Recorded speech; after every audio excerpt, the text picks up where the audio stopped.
5장 수치심과 성경 내러티브. 우리는 방금 이야기하기의 본질, 그리고 우리가 수치심과 조우하는 방식에서 이야기하기가 가지는 중요성을 탐구하였다. 우리는 수치심을 이해하는 것이 추상적 주제를 대상으로 하는 순전한 이론적 활동이 아님을 알게 되었다. 우리는 수치심을 경험하는 대로 묘사하면서 우리의 이야기에 엮어 넣는다. 그와 동시에 수치심은 우리가 하는 이야기를 적극적으로 또 의도적으로 형성하려고 시도한다.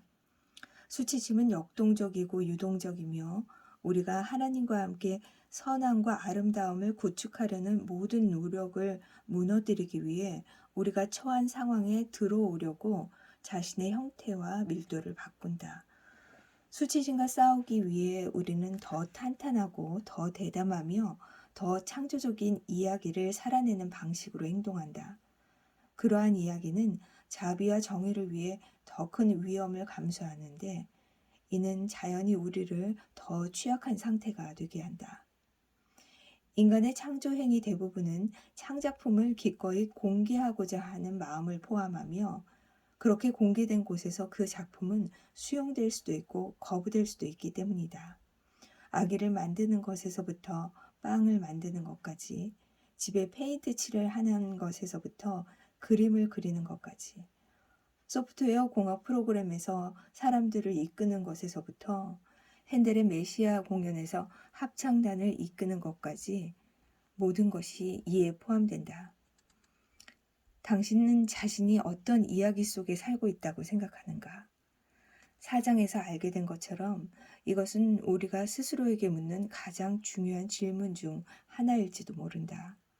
2장은 성경의 이야기가 수치심을 보는 관점과 그 내러티브 안에서의 수치심의 역할을 탐구한다.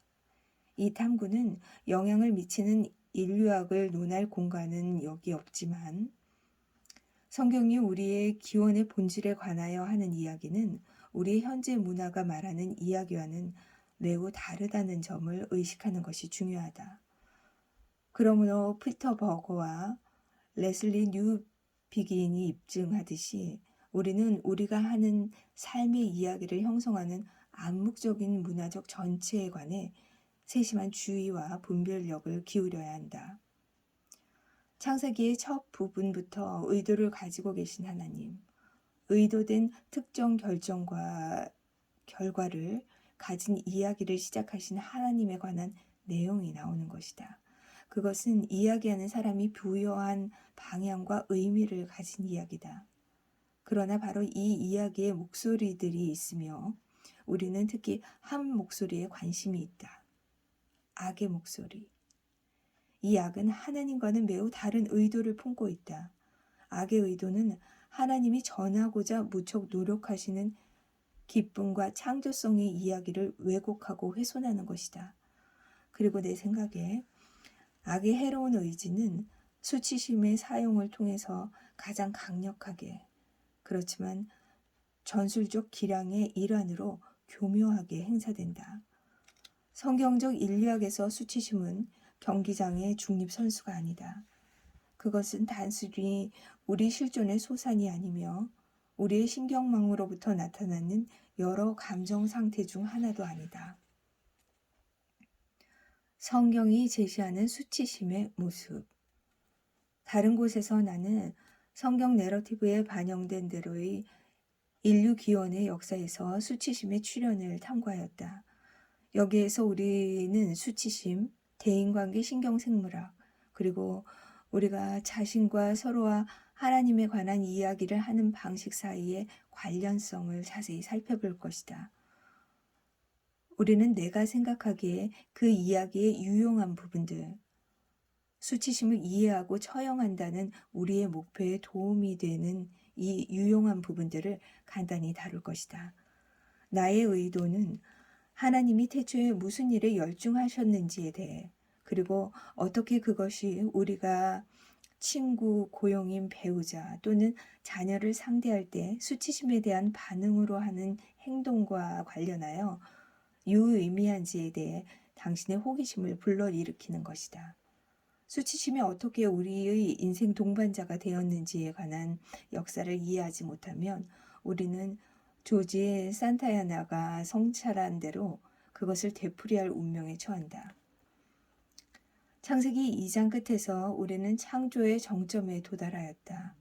물질적으로 창조된 만물이 역할과 이름을 부여받았다.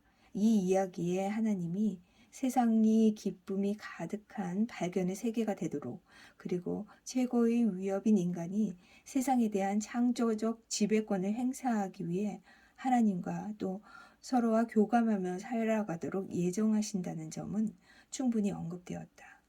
그러면 2장 마지막 절의 요점은 무엇일까? 아담과 그의 아내 두 사람이 벌거벗었으나 부끄러워하지 아니하니라. 나는 저자에게 관심이 간다.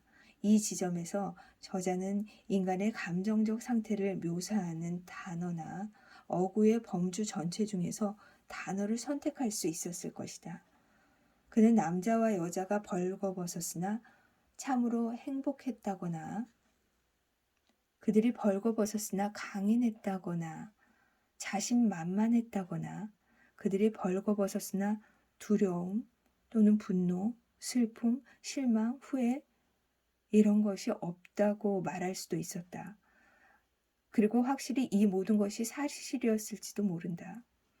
선택할 수 있는 표현이 그렇게 많은데 왜 수치심이 강조되었을까? 그것은 결코 우연이 아닌 듯하다. 우리는 저자가 바로 몇 줄 뒤에 발생하는 일 때문에 나중에 이 표현을 덧붙였으며, 이는 창세기 3장에 펼쳐지는 일을 설명할 토대를 독자에게 제공한다는 주장을 할 수도 있다. 실제로 그러할지도 모른다. 그러나 나는 인간의 벌거벗은 상태와 나란히 놓인 수치심에 대한 언급은 단지 뒤따르는 사건 때문에 의미심장한 것이 아니라 그것이 뒤따르는 사건에 대해 근원적이기 때문에 어쩌면 주로 그 이유 때문에 의미심장한 것이 아닐까 제안해 본다. 벌거벗은 상태의 취약성은 수치심과 정반대되는 것이다. 우리는 최대한 취약한 동시에 친밀하게 연결되어 있을 때 최대한 창조적이다. 그리고 악은 이를 알고 있다. 선을 왜곡하여 그것과는 정반대되는 죄악의 가장 치명적인 버전 7가지로 만드는데, 수치심은 필수적이고 효과적이며 수치심의 독성은 우리의 취약성을 노골적으로 공격한다. 다시 말해 창세기 2장 25절은 단순히 창세기 3장에 앞서 잠깐 인간을 묘사하는 것이 아니다. 그 구절은 죄의 역사가 돌아가는 중심이 되는 감정적 주축에게로 앞으로 도래할 것의 핵심적 근원, 전조, 전령에게로 우리의 관심을 돌린다. 저자는 단지 수치심이 어쩌다 나중에 모습을 나타내게 되기 때문이 아니라 저주로 끝나는 모든 일에서 수치심이 하는 중심적 역할 때문에 우리가 수치심에 주목하기를 바라는 것이라고 나는 제안한다. 그것은 모든 형태의 죄가 나타나는 근원은 바로 그 감정적 특징이다. 그러므로 성경 내러티브에서 수치심을 경험할 때 우리는 일련의 감정들 가운데 하나와 조화하는 것이 아니다. 오히려 우리는 가장 기본적인 작동 모드에 있는 악을 상대하는 것이다. 이것은 이 감정이 우리의 일상생활에서 하는 역할에 대한 C.S. 루이스의 감각과 일맥상통한다. 나는 때로 수치심이 그저 곤란하고 무의미한 수치심이 다른 악독에 못지않게 선한 행동과 정직한 행복을 막는 데 일조한다고 생각한다. 우리가 이를 의식하고 수치심에 적절히 반응하기 위해 조치를 취하는 만큼 우리는 우리가 자리 잡은 영역에서 더 연결되고 더 대담하고 더 창조적인 상태가 된다. 지옥으로의 하강. 영혼의 해부에서 나는 창세기 3장에서의 조우가 전개되는 방식을 고찰하는 방법을 제안한다. 나는 여기서 그 연구 결과를 간단히 요약하겠다. 그러나 먼저 주의할 점이 있다. 우리는 자신의 심리적 해석을 타당한 근거 없이 우리가 직접 참여하지 않는 이야기, 특히 성경의 이야기에 투사하지 않도록 항상 주의해야 한다. 등장인물들의 마음이 어떻게 흘러가는지 명시적으로 언급되지 않을 때 그 경고는 훨씬 더 중요해진다. 그러나 참으로 좋은 이야기들, 그리고 이것은 좋은 이야기다. 이 좋은 이야기들은 등장인물들이 무엇을 생각하고 느끼고 감지하는지 등에 대해 우리의 호기심을 자아낸다. 하와와 아담의 내면 생활에 작용을 고찰하지 않으면 궁극적으로 우리는 의미 있는 방식으로 그들과 공감하지 못한다. 예수님 자신이 일깨워 주신 것처럼 마태복음 19장에서 분명 우리의 행위는 우리의 내면 생활의 연장이기 때문이다. 나는 어떻게 아기 태초로부터 자신의 일을 할 때 수치심을 주요 도구로 사용해 왔는지 고찰하기를 권유하고, 또한 우리가 그때 누구였는지 뿐만 아니라 지금 누구인지 알기를 권하는 초대장으로서 이 연구 결과를 제시한다. 본문은 뱀과 여자 사이의 대화로 시작한다. 그런데 뱀은 여호와 하나님이 지으신 들짐승 중에 가장 간교하니라. 뱀이 여자에게 물어 이르되 하나님이 참으로 너에게 동산 모든 나무의 열매를 먹지 말라 하시더냐. 여자가 뱀에게 말하되 동산 나무의 열매를 우리가 먹을 수 있으나 동산 중앙에 있는 나무의 열매는 하나님이 말씀에 너희는 먹지도 말고 만지지도 말라 너희가 죽을까 하노라 하셨느니라. 뱀이 여자에게 이르되 너희가 결코 죽지 아니하리라. 너희가 그것을 먹는 날에는 너희 눈이 밝아져 하나님과 같이 되어 선악을 알 줄 하나님이 아심이니라. 창세기 3장 1절에서 5절. 이 본문에 나온 내용 중 우리는 여기서 소개되는 짐승이 간교하다는 점에 주목한다. 다른 역자들은 간교하다 대신 교묘하다라는 단어를 제안한다. 각 단어는 그 짐승의 본성을 묘사하는 데 고유한 가치를 지닌다. 일반적 의미는 즉 이 나하쉬는 불타는 것 또는 빛나는 것을 뜻하는 히브리어다. 이것이 하나님이 만드신 모든 짐승 중에 가장 현명했다는 것이다. 그러나 이야기의 맥락을 고려하면 그 함축적 의미는 그의 현명함이 음험하게 교활하다는 의미로 간교하다는 것이다.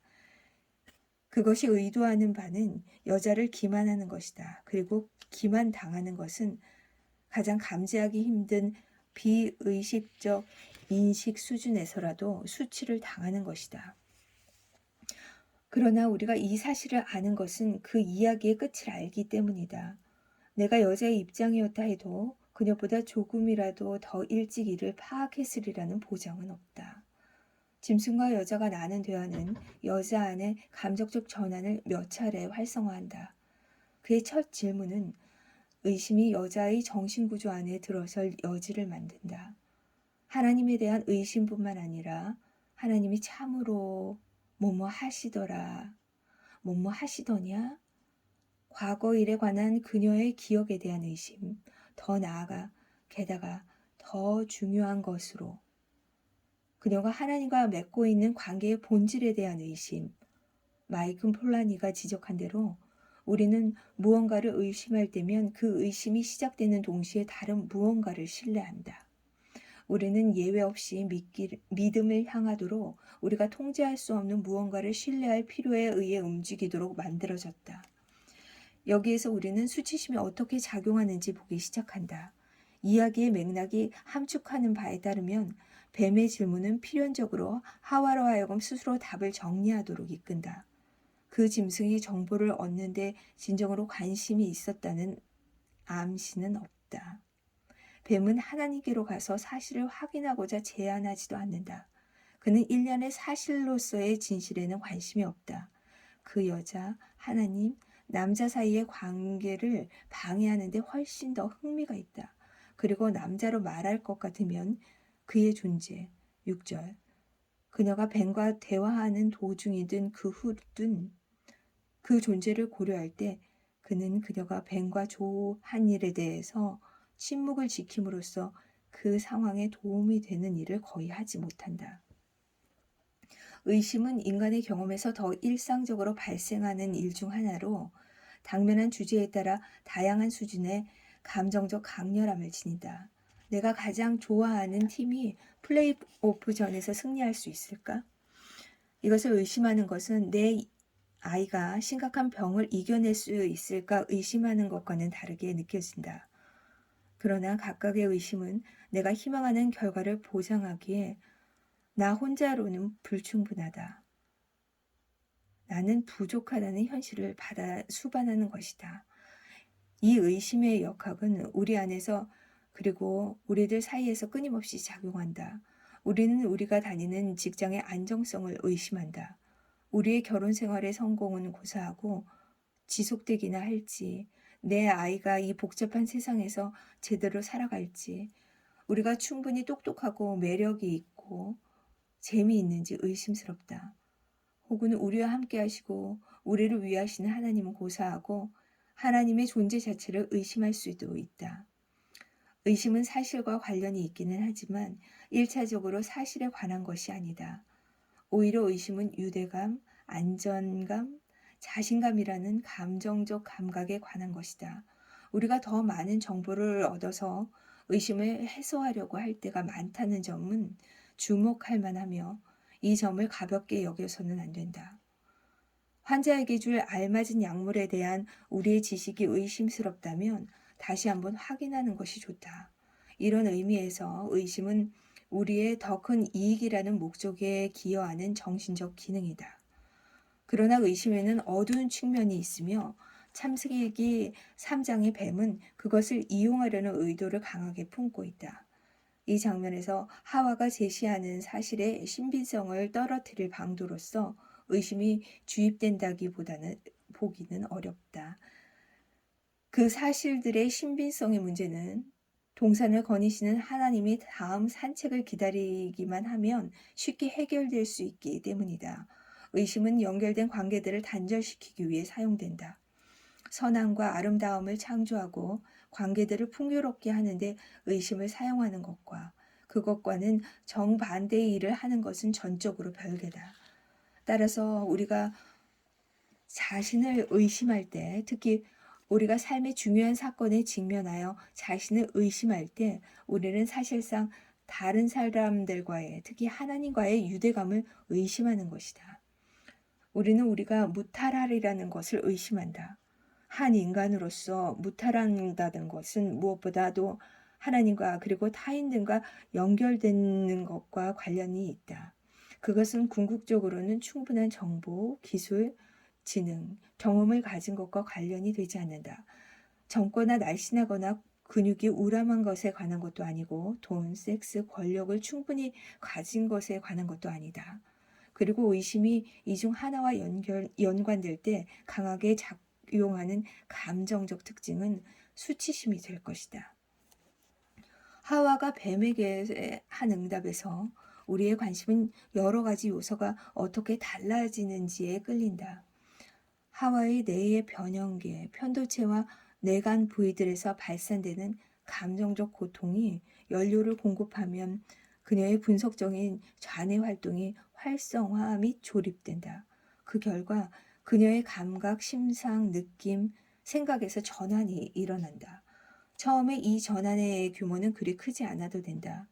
그녀가 나아가는 방향을 언제라도 아주 조금 바꾸는 데는 많은 것이 필요하지 않다. 뱀의 질문에 대한 그녀의 대답은 의미심장하다. 2절과 3절에서 과거 일에 대한 여자의 해석이 왜곡된 것이 보인다. 우리가 아는 한 그녀는 하나님이 아담에게 하신 말씀, 그녀는 그 말씀을 통해 그 나무와 열매에 대해 알았을 것이다. 하나님이 아담에게 하신 말씀과 이와 다른 표현의 말을 제시하는 것이다.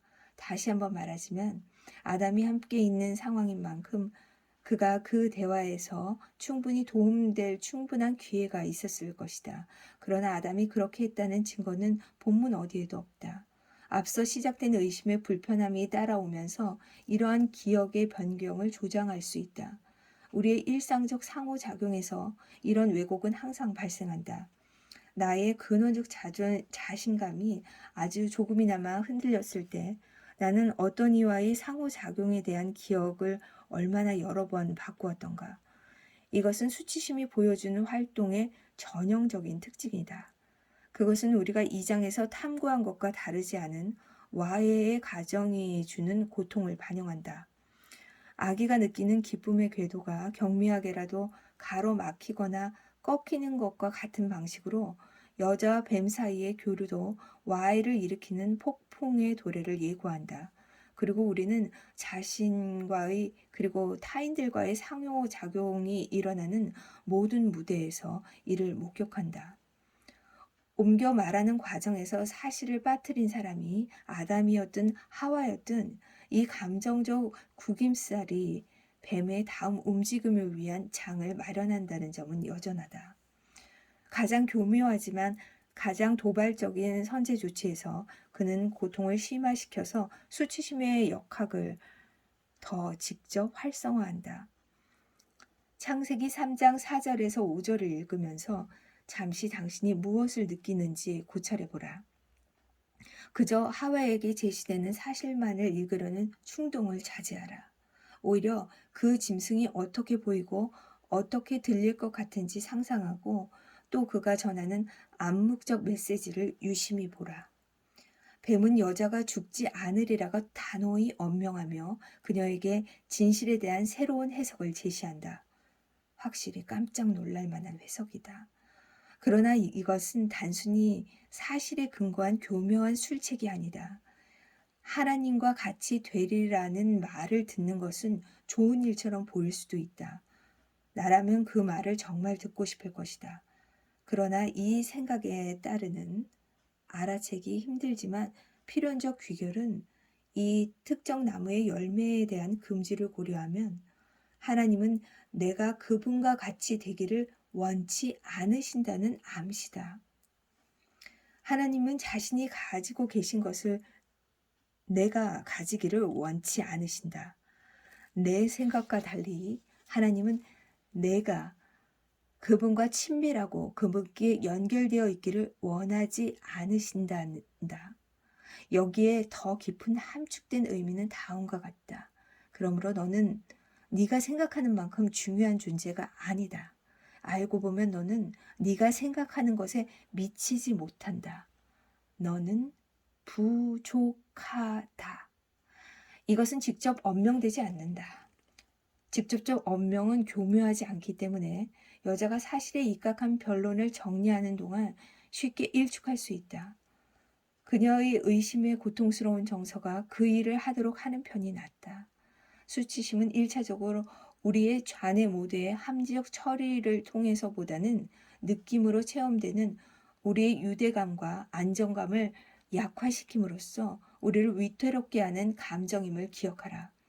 그리고 수치심은 언어적, 논리적, 직선적, 사실적 모두의 정신활동을 대체한다는 것을 기억하라.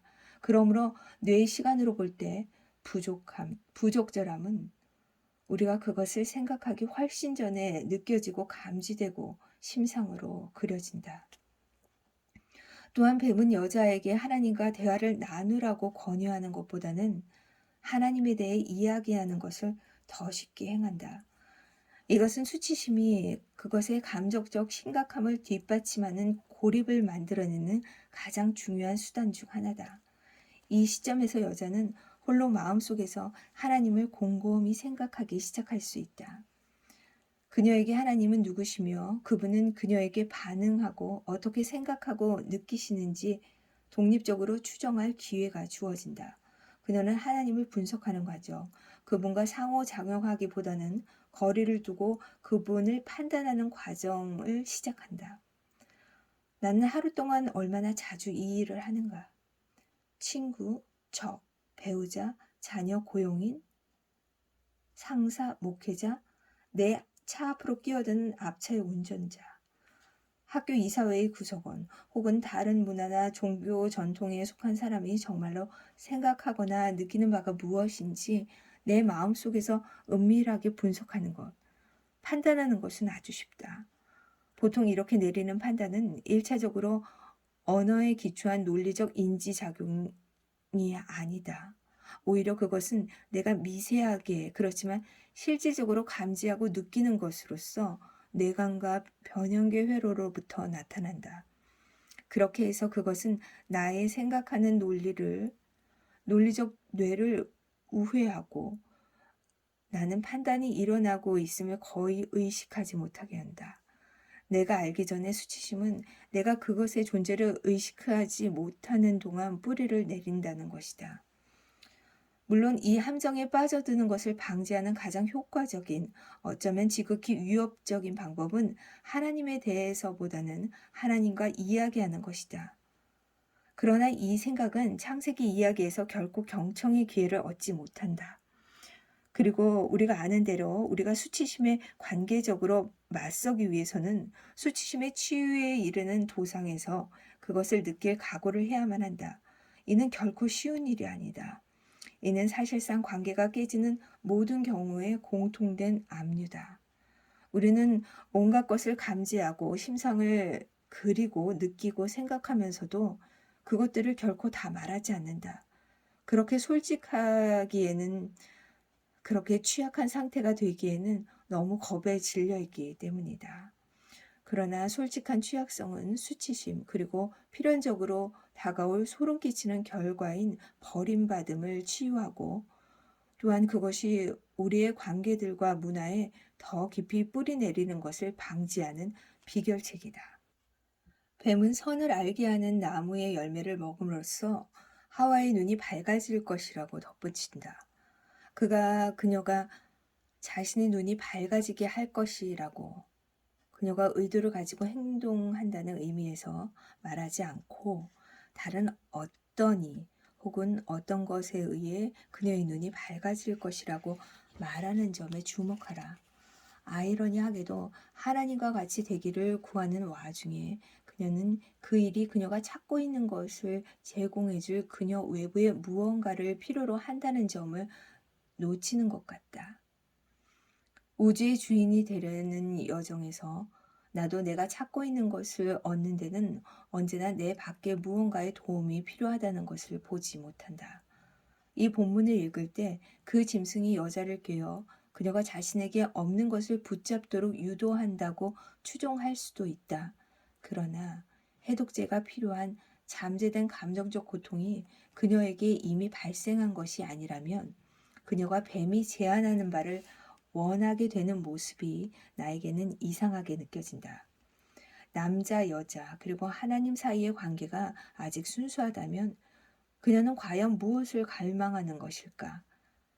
하나님은 이미 그 두 사람에게 골라서 먹을 수 있도록 동산의 열매 전체를 아주 많은 선함을 주셨는데 그들이 달리 무엇을 더 바랄 수 있는가? 나는 여자가 뱀과 조우하기 전에 기쁨이 되는 세계에서 살아왔으리라고 생각한다. 그녀는 사랑받는다고 여겼으며 그것을 의심할 필요가 없었다. 우리가 숨을 쉴 때 특별히 의식하지 않는 것과 마찬가지다. 무언가가 나타나 그것을 방해하거나 꺾어버리기 전까지는 말이다. 여기가 수치심이 최초로 감정적으로 발생하는 지점이다. 이것으로부터 우리가 죄라고 부르는 모든 것이 유래한다. 그리고 내가 탐닉하는 모든 죄, 모든 우상 숭배, 모든 대처 전략은 내가 관계에 대한 나의 갈구, 알려지고 사랑받고자 하는 나의 갈망, 욕망의 대상이 되고자 하는 나의 욕망을 충분히 만족시키는 방법들이다. 여기서 가장 간교한 지혜만이 발휘할 수 있는 교묘함을 통해 여자는 달갑지 않은 부족한 존재라는 비난을 받는다. 그리고 이에 대한 해결책으로 그 짐승은 동산 안에 있는 가장 탐나는 것, 관계와는 아무 관련이 없는 것으로 하와의 주의를 돌린다. 그 짐승이 최초로 던진 질문, 그리고 여자가 상상하는 현실을 재구성하는 그의 진술 사이에서 수치심은 그녀가 열매를 먹기 훨씬 전에 이미 엄청난 성과를 이루었다고 볼 수 있다. 여기에서 성경 내러티브는 여자의 감정적 상태가 진화의 발달 과정의 임의적 산물로 발생할 여지를 남겨주지 않는다는 점을 언급할 가치가 있다. 성경 내러티브는 그것에 관심을 가지지 않는다. 창세기에서 수치심은 그녀가 선동가와 벌이는 상호작용과는 별개로 그냥 발생하지 않는다.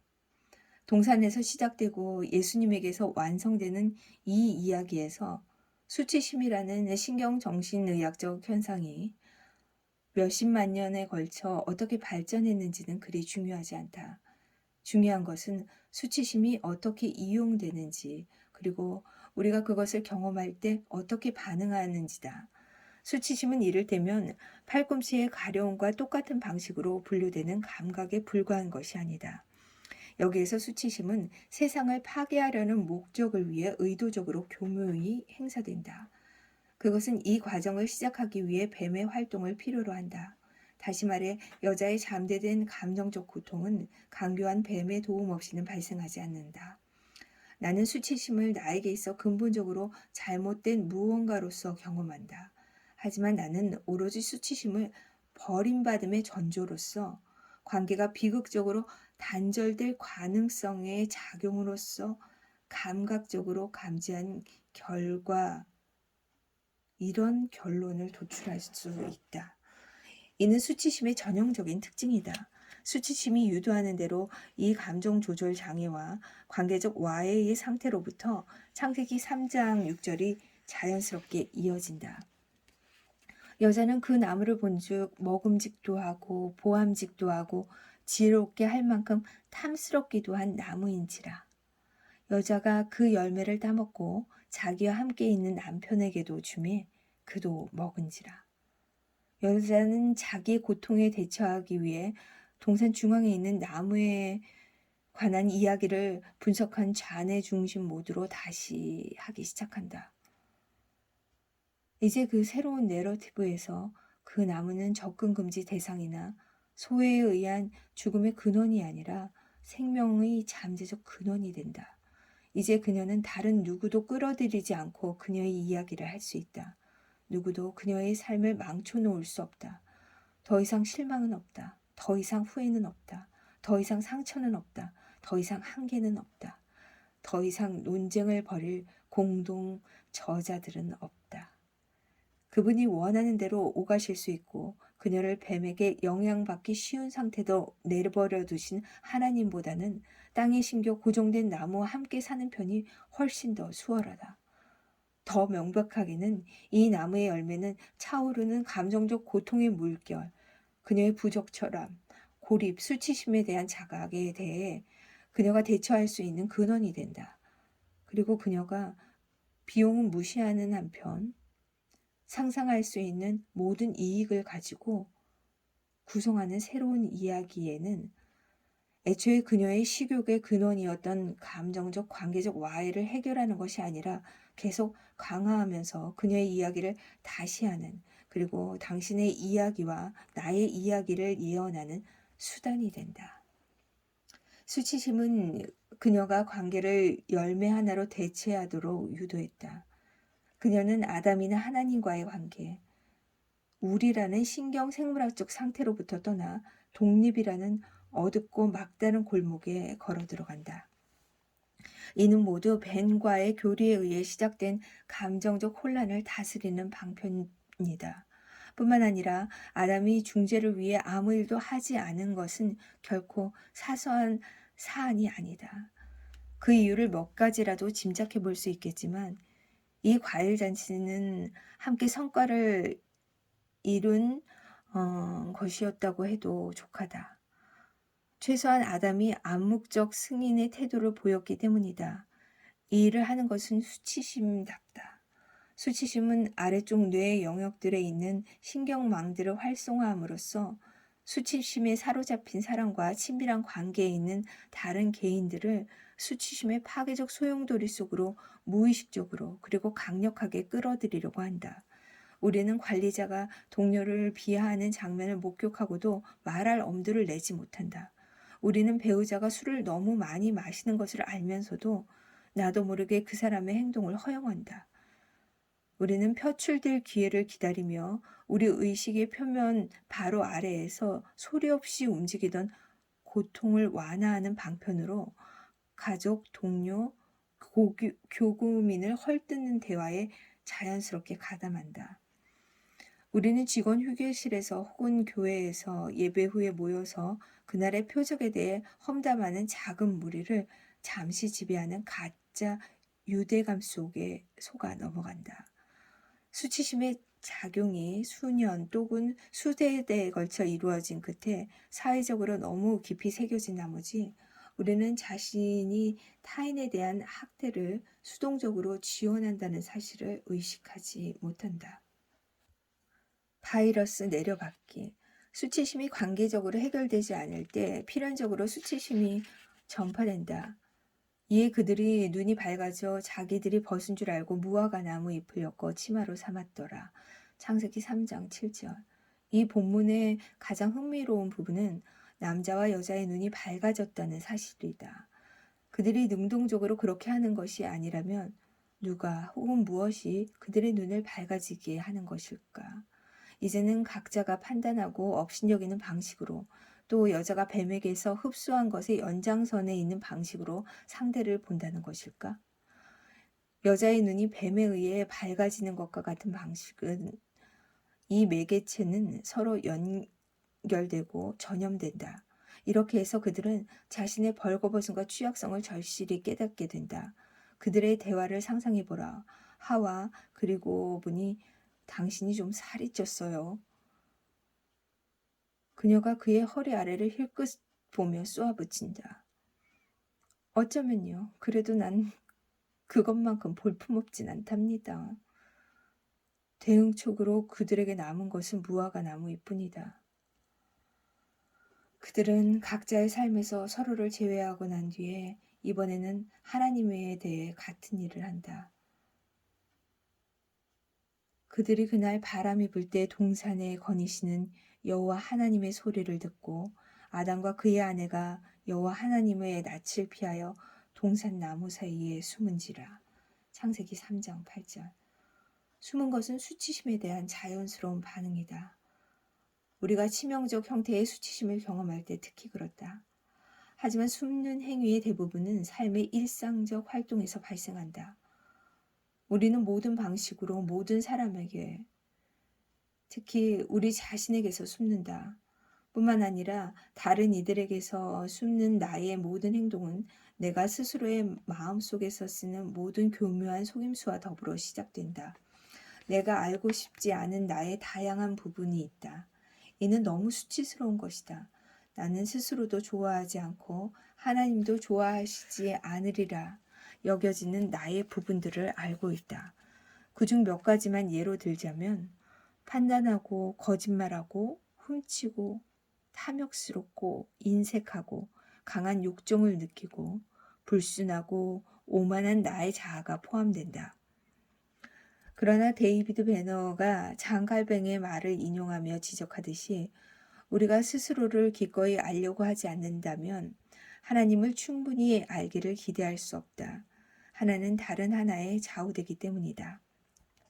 그러나 나의 여러 부분으로부터 숨는 것은 시작일 뿐이다. 다른 모든 은폐는 단지 그것의 확장에 지나지 않는다. 우리는 가족으로부터 숨는다. 우리는 교회 회중석에서 우리 옆에 앉는 이들로부터 숨는다. 우리는 배우자로부터 숨는다. 우리는 이웃들로부터 숨는다.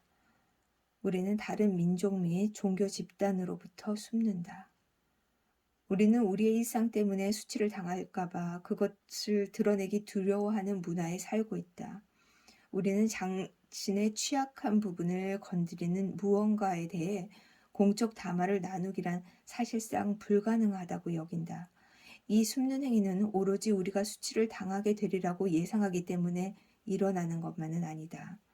훨씬 더 중요한 것으로 우리는 기억 속에 자신이 수치스러운 존재라는 감각을 지니고 있다. 우리는 첫 부모로부터 받은 아주 오래된 신호체계를 짊어지고 지구 위를 걷는다. 우리는 미사여구 뒤에 숨으며 우리를 타인으로부터가 아니라 우리 자신으로부터 보호하려고 다양한 외관에 의존하게 되었다. 내 안에서 불편함을 일으키는 누군가가 곁에 있을 때 나는 내 피부 바깥에 그 사람이 내게 괴로움을 일으켰다고 쉽게 지목한다. 하지만 진짜 문제는 훨씬 더 가까이 있다. 그것은 궁극적으로 내 안에 있기 때문이다.